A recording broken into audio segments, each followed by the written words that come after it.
ಶಾಸಕ ಮುನಿರತ್ನಂ ನಾಯ್ಡು ವಿರುದ್ಧ ದೌರ್ಜನ್ಯ ಪ್ರಕರಣ ದಾಖಲಿಸುವಂತೆ ಡಿವೈಎಸ್ಪಿಗೆ ಮನವಿ. ಒಕ್ಕಲಿಗ ಹೆಣ್ಣು ಮಕ್ಕಳ ಬಗ್ಗೆ ಹೇಳಿಕೆ. ಕರ್ನಾಟಕ ಪ್ರದೇಶ ಕಾಂಗ್ರೆಸ್ ಸಮಿತಿ ಪರಿಶಿಷ್ಟ ಜಾತಿ ವಿಭಾಗದಿಂದ ಡಿವೈಎಸ್ಪಿಗೆ ಮನವಿ. ಶಾಸಕ ಸ್ಥಾನದಿಂದ ಅನರ್ಹಗೊಳಿಸಿ ರಾಜ್ಯದಿಂದ ಗಡೀಪಾರು ಮಾಡಬೇಕು ಅಂತ ಒತ್ತಾಯ. ನ್ಯೂಸ್ 5ಗೆ ಸ್ವಾಗತ.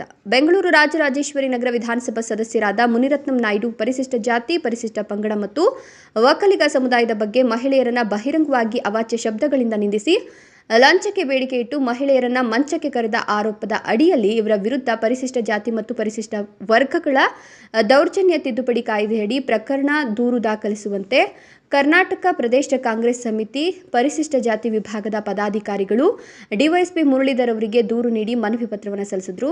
ನಂತರ ಜಿಲ್ಲಾಧ್ಯಕ್ಷರಾದ ಸಿಎನ್ ನಾರಾಯಣಸ್ವಾಮಿ, ಬ್ಲಾಕ್ ಕಾಂಗ್ರೆಸ್ ಕಸಬಾ ಹೋಬಳಿಯ ನಗರ ಘಟಕದ ಎಸ್ಟಿ ಅಧ್ಯಕ್ಷರಾದ ಮಾಡಿಕೆರೆ ಮಣಿಕಂಠ ಎನ್, ಜಿಲ್ಲಾ ಖಜಾಂಚಿ ಚನ್ನಕೇಶವಪುರ ವೆಂಕಟೇಶಪ್ಪ ಮಾತನಾಡಿ, ರಾಜರಾಜೇಶ್ವರಿ ನಗರ ಬಿಜೆಪಿ ಶಾಸಕ ಮುನಿರತ್ನಂ ನಾಯ್ಡು ಪರಿಶಿಷ್ಟ ಜಾತಿಗೆ ಸೇರಿದ ಗುತ್ತಿಗೆದಾರನೊಬ್ಬನ ಬಳಿ ಅವಹೇಳನಕಾರಿಯಾಗಿ ಜಾತಿಯನ್ನು ನಿಂದಿಸಿ ಮಾತನಾಡಿದ ಪ್ರಕರಣವನ್ನು ರಾಜ್ಯ ಸರ್ಕಾರ ಗಂಭೀರವಾಗಿ ಪರಿಗಣಿಸಿ ಕೂಡಲೇ ಶಾಸಕನನ್ನು ಬಂಧಿಸಬೇಕು ಹಾಗೂ ಕಾನೂನು ಕ್ರಮ ಕೈಗೊಳ್ಳಬೇಕು.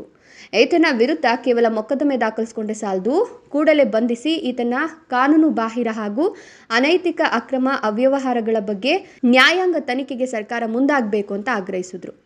ಇನ್ನು ರಾಜರಾಜೇಶ್ವರಿ ನಗರದ ಬಿಜೆಪಿ ಶಾಸಕ ಮುನಿರತ್ನಂ ವಿರುದ್ಧ ಅಸ್ಪೃಶ್ಯತೆಯನ್ನು ಜೀವಂತವಾಗಿಟ್ಟು ಹೊಲೆಯರ ಕುರಿತು ಜಾತಿ ನಿಂದನೆ, ಹೆಣ್ಣು ಮಕ್ಕಳ ಕುರಿತು ಅವಹೇಳನ ಮತ್ತು ಜೀವ ಬೆದರಿಕೆ ವಿರುದ್ಧ ಪ್ರಕರಣ ದಾಖಲಿಸಿ ಸೂಕ್ತ ಕಾನೂನು ಕ್ರಮ ಕೈಗೊಳ್ಳುವಂತೆ ಒತ್ತಾಯಿಸಿ ಡಿವೈಎಸ್ಪಿಗೆ ದೂರು ನೀಡಿದ್ದಾರೆ. ರಾಜರಾಜೇಶ್ವರಿ ನಗರದ ಶಾಸಕ ಮುನಿರತ್ನಂ ನಾಯ್ಡು ಅವರ ಸಭ್ಯತೆ, ಅವರ ಗುಣ, ಅವ್ರಿಗೇನು ಸಂಸ್ಕೃತಿ ಅಂತ ರಾಜ್ಯಕ್ಕೆ ಗೊತ್ತಾಗಿದೆ. ಅವರು ಮಾತಾಡಿರೋ ರೀತಿ ನೋಡಿದ್ರೆ ಒಬ್ಬ ಶಾಸಕನಾಗಿ ಆತನು ನಾಲಾಯಕು. ಬಟ್ ಅವರು ಯಾವುದೇ ಕಾರಣಕ್ಕೂ ಅವರು ಶಾಸಕರಾಗಿರೋಕ್ಕೆ ಮುಂದುವರ್ಸೋಕ್ಕೆ ಅವ್ರಿಗೆ ಯೋಗ್ಯತೆ ಇಲ್ಲ. ಒಬ್ಬ ಪರಿಶಿಷ್ಟ ಜಾತಿ, ಪರಿಶಿಷ್ಟ ಇವರು ಒಕ್ಕಲಿಗ ಜನಾಂಗವನ್ನು ಏನಂದರೆ ಸುತ್ತವಾಗಿ ಒಂದು ಮಹಿಳೆಯರನ್ನು ಕೀಳು ಮಟ್ಟದಿಂದ ಮಾತಾಡ್ತಾರೆ. ಈ ಬಿ ಜೆ ಪಿಯವರಿಗೆ ಯಾವುದೇ ರೀತಿಯ ನೈತಿಕತೆ ಇಲ್ಲ. ಈ ನಮ್ಮ ಬಿ ಜೆ ಪಿ ವಿಜಯೇಂದ್ರ ಮತ್ತು ವಿರೋಧ ಪಕ್ಷ ನಾಯಕ ಅಶೋಕ್ ಏನು ಮಾಡ್ತಾರೆ ಗೊತ್ತಿಲ್ಲ. ಅವ್ರು ಏನು ಮಾತಾಡ್ತಾರೆ, ಇದುವರೆಗೆ ಅವ್ರನ್ನ ಸಸ್ಪೆಂಡ್ ಮಾಡಬೇಕಾಗಿತ್ತು, ಉಚ್ಚಾಟನೆ ಮಾಡಬೇಕಾಗಿತ್ತು ಅವ್ರ ಪಕ್ಷದಿಂದ. ಈಗ ನಾವು ಅದನ್ನು ನಮ್ಮ ಗಣನೀಯ ರಾಜ್ಯ ಸರ್ಕಾರ, ನಮ್ಮ ಕಾಂಗ್ರೆಸ್ ಸರ್ಕಾರ ಈಗ ಅವ್ರು ಮಾತಾಡಿರೋ ಆಡಿಯೋವನ್ನು ನೋಡಿಬಿಟ್ಟು ಎಲ್ಲ ಮಹಿಳೆಯರು, ಎಲ್ಲ ಜನಾಂಗದವರು ತಲೆ ತಗ್ಗಿಸುವ ರೀತಿ ಅವರ ವರ್ತನೆ ಇದೆ. ಆದ ಕಾರಣ ನಮ್ಮ ರಾಜ್ಯ ಸರ್ಕಾರ ಇವಾಗ ಒಳ್ಳೆ ಸ್ಟೆಪ್ಪನ್ನು ತಗೊಳ್ಳಿದೆ. ಅವರು ಈ ಥರ ಮಾತಾಡೋರಿದು ಒಬ್ಬ ಮಹಿಳೆಯರಿಗೆ ಅಗೌರವ ತರುವುದು. ಬಿ ಜೆ ಪಿ ಹೇಳ್ತಾರೆ ನಾವು ಶ್ರೀರಾಮನ ಭಕ್ತರು, ರಾಮನ ಭಕ್ತರು, ಆಂಜನೇಯನ ಭಕ್ತರು, ಎಲ್ಲ ನಾವು ಹಿಂದೂವಾದಿಗಳು ಅಂತ ಹೇಳ್ಬಿಟ್ಟು ಒಬ್ಬ ಹಿಂದೂ ಮಹಿಳೆಯವ್ರನ್ನ, ಒಬ್ಬ ನಮ್ಮ SC ST ಅವ್ರನ್ನ ಯಾವ ಥರ ಮಾತಾಡಬೇಕಂತ ಅವರು 4 ಸಾರಿ ಗೆದ್ದಿದ್ದಾರೆ. 4 ಸಾರಿ ಗೆದ್ದು ಮಾಜಿ ಸಚಿವರಾಗಿದ್ದಾರೆ. ಅವ್ರಿಗೆ ಯಾವ ಥರ ಮಾತಾಡಬೇಕಂದ್ರೆ ಅವ್ರಿಗೆ ಬುದ್ಧಿ ಇಲ್ಲೋ, ಅವರು ಒಂಥರ ಅವಿವೇಕಿ ಥರ ವರ್ಸ್ತಾ ಇದ್ದಾರೆ. ಅವರು ಹಾಕಿರೋ ಅಲ್ಲಿ 1 ಲಕ್ಷ ಚಿಲ್ಲರೆ ಅವ್ರಿಗೆ ಮತಗಳು ಬಂದಿವೆ ಇಲ್ಲಿ ರಾಜರಾಜೇಶ್ವರಿ ನಗರದಲ್ಲಿ.